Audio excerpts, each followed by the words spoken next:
These are the LED NeoPixels, which I've just wired up. The strips have taken out quite a bit more time than I expected, as usual these things. Interesting, these are different from the circular NeoPixels on the circular display. Those are WS2812s and they require a different type of driving protocol. So those are driven actually by one of the PIO state machines on the RP2040, the chip in the middle there on the Raspberry Pi.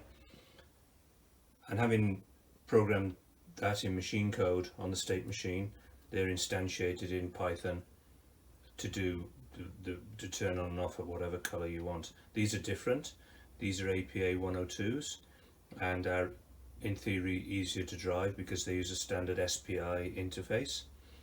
In this case, the SPI is running at 1 megahertz, so they appear instant, although actually the color data is shuffling along the LED line. Because the Perspex cover there, which I've machined on the CNC, has got fixing holes, I've had to modify the strip for the fixing screw to go through and bypass the data and clock lines with Kaptan tape, as seen on all the best space stations, either side, to stop it shorting against the power rails. I've had to do that in a number of locations, and at the corners I've had to do some hand soldering of wires, which hopefully will be more or less hidden, so that the thing will work. You can see excuse me, you can see that generally the LEDs are masked off with masking tape. The two end ones you around, that's why you can see the spare bits of masking tape. That's so that I can spray these yellow, and obviously I don't want to spray over the LEDs, so that masking tape will come off.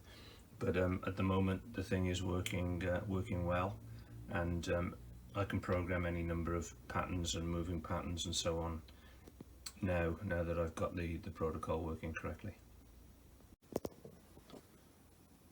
Mounted to the box on the sides, it does self-adhesive backing, which is great, and I've rewired the wiring to make sure that every corner it misses the fixing screws for the Perspex cover. Somehow got to tidy up these wires or bury them in some way, and then the covers, and then it gets sprayed, and then the covers go on for the final product. So that's gone pretty well.